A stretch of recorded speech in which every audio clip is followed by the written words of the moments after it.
Sixth sentence. There is no loss in spirit. What is mine by divine right appears now. Lack loves to disguise itself as final. A deal falls through. A payment is delayed. A job ends. The mind writes a headline, loss. But Florence taught a different headline. Appearance is not verdict. What belongs to you by right of consciousness cannot be stolen. It can only change channels. Speak this sentence at the first sign of fear. There is no loss in spirit. What is mine by divine right appears now. You are not denying reality. You are refusing to worship it. You are withdrawing your agreement from the story that says you are at the mercy of chance.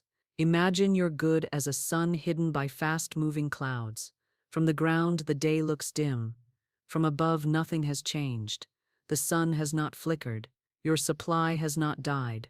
The clouds will move. This is what the sentence does. It stops you from building a house under temporary weather. A designer once lost her biggest client overnight.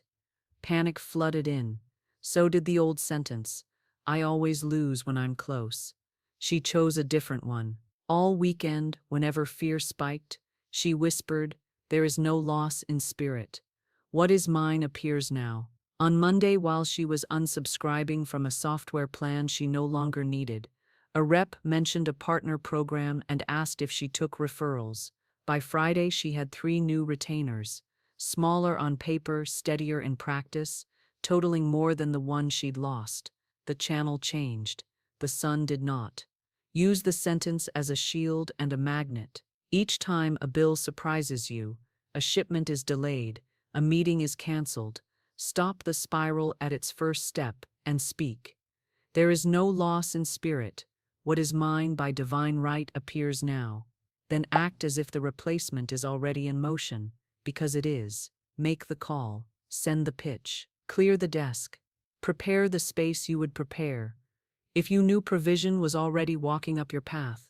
This sentence heals the darkest superstition of money, the belief that you and your good can be permanently separated. You cannot. Law reunites what fear tries to scatter, so refuse the narrative of loss. Seventh sentence. Large sums of money come to me quickly, easily, and in perfect ways. This is one of Florence's most famous affirmations, and for good reason. It feels bold, almost audacious, to speak of large sums. But audacity is exactly what shatters the ceiling. Most people build over their own supply. Say it aloud, with a calm, steady breath. Large sums of money come to me quickly, easily, and in perfect ways. Notice the 3 keys: quickly, easily, perfectly. They're not a demand on the universe. They're instructions to your nervous system to stop expecting strain. They retrain you to expect smoothness. Wealth is not supposed to feel like scraping against stone. Even when effort is required, there can be a rhythm of grace underneath it, a sense that you're being carried as you climb.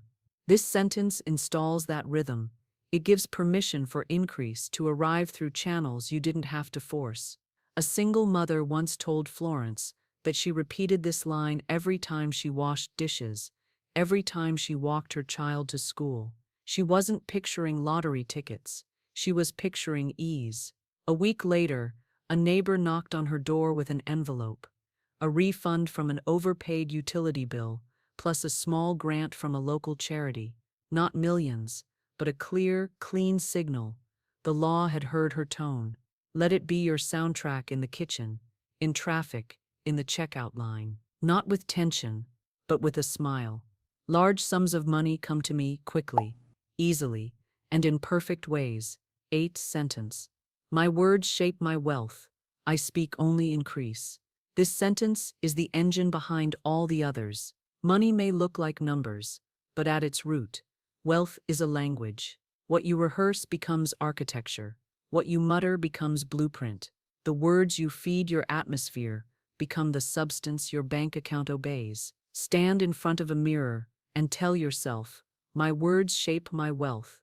I speak only increase. Let it sober you and free you. At the same time, it means you're not powerless, but it also means your casual phrases matter. Stop tossing curses over your own supply. I'm always broke. That's too expensive. I never get ahead. These aren't jokes, they're unguarded orders. A writer I once met kept saying she was starving for ideas. One day she decided to swap that drama for this sentence. She began saying, "My words shape my wealth. I speak only increase." Within a month, her inbox filled with freelance offers, and an old manuscript she'd shelved was picked up by a small publisher. The work was there all along. Her language finally unlocked the gate. Let this line become a quiet law over your tongue. Each time you catch yourself speaking defeat, interrupt it. Replace it with "I speak only increase." Train your lips to leave no room for the language of lack. Ninth sentence. I am a clear channel for wealth. Everything I give or receive is blessed. Money doesn't stop at your hands. It moves through you. The faster you learn to handle it as a channel, not a cage, the more freely it flows. Say this before you send an invoice, before you swipe your card, before you give a tip. I am a clear channel for wealth. Everything I give or receive is blessed. Imagine light passing through a clean glass tube. That is how prosperity wants to travel through your life. Fear clogs the tube, guilt fogs it. But gratitude keeps it transparent. One entrepreneur had a habit of blessing every payment she sent: rent, salaries, even postage stamps. She'd whisper, "Everything I give or receive is blessed." She said it not as superstition but as calibration. Over time, she noticed that even when one revenue stream slowed, another appeared, sometimes from a client's referral, sometimes from a new niche she hadn't seen before. She stayed clear, and so did her flow. Be a steward, not a hoarder. See yourself as part of a living current. Each transaction, no matter how small, becomes a ripple that will one day return to you amplified. 10th sentence. I am worthy of wealth. Abundance is my natural state. All the previous sentences lean on this one. If deep down you don't feel worthy, the law can bring gifts right to your door, and you'll still find a way to push them away. Worthiness is not arrogance. It's agreement with truth. Stand tall. Place your hand over your heart and declare, I am worthy of wealth. Abundance is my natural state. Feel how strange and beautiful it sounds when you first say it. That's because most of us were trained to think wanting more is greedy, or that struggle is somehow more spiritual than success. That training is a lie. Your birthright is not scarcity. It is expansion. The more life you allow, the more you can give, create, heal, and support. A musician I worked with used to apologize for every good thing: tips, gigs, praise. She began repeating this sentence daily. Soon she stopped flinching at compliments, stopped undercharging, stopped hiding her art. Her calendar filled with shows. Her generosity to others doubled, not because she forced herself, but because she finally believed there was room for her. Say it every morning, every night, and whenever guilt tries to creep in. I am worthy of wealth. Abundance is my natural state. Let it become the spine of everything you speak. There is a quiet power hidden inside the words you speak every day. Most people never discover it because they use language only to describe what they see, not to create what they desire. Florence Scovel Shinn, one of the most luminous voices in metaphysical teaching, once said, "Your word is your wand." She meant that the sentences you repeat, the phrases you let roll off your tongue, are not just sounds, they are instructions to the invisible forces that shape your life. If your words have been careless, your results have been random. If your speech has been laced with fear, worry, or complaint, then you've unknowingly built walls around your own prosperity. But the good news, the life-changing news, is that the moment you choose new words, spoken with rhythm and conviction, you unlock new channels of supply. Wealth begins to respond, opportunities start to recognize you, and the flow you've been waiting for finally begins. This video is a guide, a practice, and a challenge. Inside, you'll discover 10 sentences drawn from Florence Scovel Shinn's timeless wisdom. When you speak them daily, with attention, with breath, with an open heart, they begin to carve a new pattern in your mind and a new path in your finances. These sentences are not affirmations you throw into the air and hope for the best. They are laws, declarations that tune your vibration to the frequency of abundance. Each one is a key. Together, they form a set of doors through which wealth can enter your world. So before we begin, pause for a moment. Feel the space you're in. Notice the air on your skin, the ground beneath you. This is where transformation starts. Not out there somewhere, but right here, with your own voice. And if you're ready to open that voice to a higher rhythm, write this in the comments below right now. I welcome wealth into my life. By typing it, you're making a small but powerful agreement with yourself and with the universe. I am prepared to receive. First sentence. I am open to receive wealth in all its forms. Before you speak a word about money, you need to open the inner door where it comes from. So many people say they want abundance, but in the secret corners of their heart, they've built walls made of guilt, fear, or past disappointment. This first sentence is about clearing the room, so wealth has somewhere to land. Say it slowly. I am open to receive wealth in all its forms, not just cash, not just a paycheck. Wealth is opportunities, relationships, ideas, moments of support, even a quiet nudge that leads you to the right place at the right time. When you declare that you're open, you're telling life, I won't shut the door on good just because it doesn't look like I expected. Each morning, take a breath, feel your shoulders drop, and speak this as a permission slip to the universe. You're not begging, you're aligning. You're saying, today, I choose to let prosperity find me without resistance. The more you honor this sentence, the more your mind starts spotting doors that were invisible before. Second sentence. Money flows to me easily, under grace, in perfect ways. Florence Scovel Shinn taught that money is not a struggle, it's a current, and like any current, you don't chase it, you step into its flow. This second sentence trains you to expect ease instead of effort, grace instead of grinding. Whisper it at dawn. Money flows to me easily, under grace, in perfect ways. Notice how gentle it feels. There's no clawing, no panic, no bargaining. You're acknowledging a law that already exists. Supply responds to faith, not tension. When you make this part of your daily rhythm, you start to see how life supports you in subtle ways. A new client arrives without strain. A refund you forgot about appears. A solution drops into your mind in the middle of a walk. It's not luck. It's your words instructing your subconscious to look for flow instead of blocks. Keep repeating it until you feel that calm expectancy settle in your chest. Third sentence. I bless every dollar that enters and leaves my hands. Here lies one of Florence's most powerful secrets. What you bless multiplies. Most people clutch their money in fear or spend it with a sigh, and then wonder why it doesn't return. Blessing sanctifies the cycle of giving and receiving. Say it aloud. I bless every dollar that enters and leaves my hands. When you get paid, bless it. When you buy groceries, bless that too. Each transaction becomes a small ceremony, reminding you that money is not just numbers on a screen.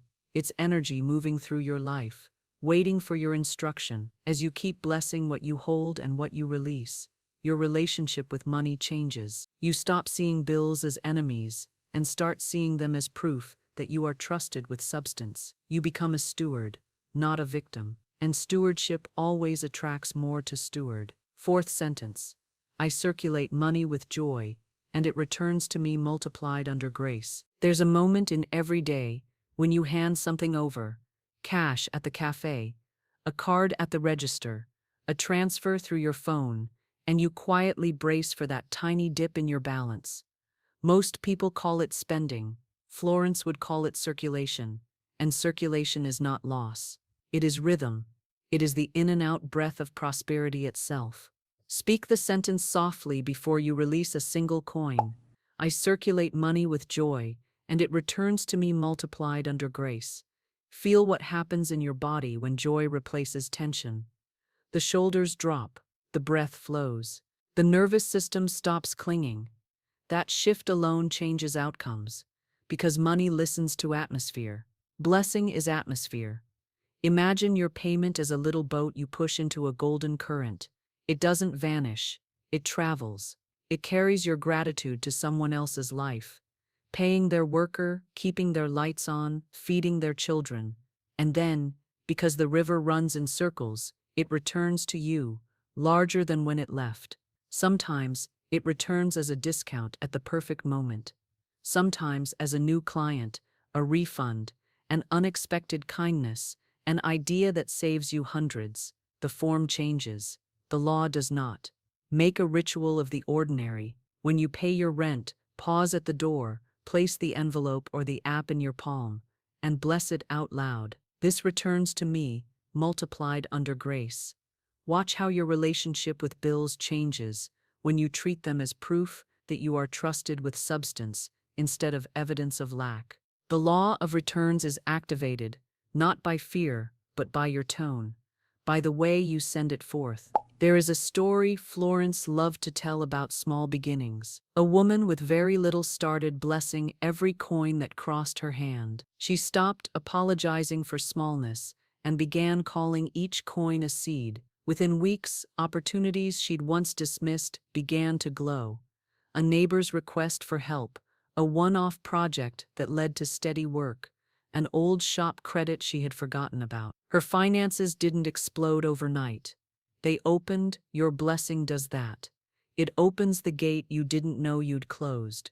So let the sentence travel with you today. Whisper it at the counter, in the rideshare, at your desk. I circulate money with joy, and it returns to me multiplied under grace.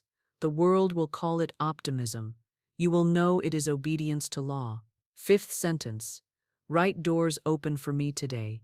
I am led to prosperous ideas and people. Wealth doesn't always arrive as a deposit. Often it shows up as a door, an email, a conversation, a nudge to send a message, a name that just pops up. Most people miss the door because they're staring at the wall. This sentence turns your head toward the hinge. Say it on your feet, before you step into the day. Right doors open for me today. I am led to prosperous ideas and people. You're announcing your cooperation with guidance. You're telling your subconscious to notice the flicker of light at the edge of your awareness, the one you normally scroll past. There is a quiet choreography to the hours when you speak like this. A cafe seat opens beside the exact person you needed to meet. A problem that stalked you for months dissolves in a single conversation. A name on your contact list glows, and when you reach out, the timing is uncanny. The mind will want to call it luck, but underneath, you'll feel a steadier truth. You were led. Treat your day like a hallway lined with possibilities. Pause at noon, close your eyes for one long breath, and repeat. Right doors open for me today. Then ask, without strain, what one step is mine. Don't hunt. Wait. Maybe the step is a call, a proposal, a follow-up, an edit to your website, a walk that loosens a stubborn idea. Take it, and let the next hinge swing. A producer once told me he lived by this single rhythm. Every morning before checking his phone, he would say the sentence and then take one lead action. 1. Within months, the projects that had felt jammed began to move. Not because he hustled harder, but because he stopped pounding on locked doors and started noticing the ones quietly ajar. Let the sentence be your lighthouse. Right doors open for me today. I am led to prosperous ideas and people. Stand where you are, shine what you have, and let the ships find you.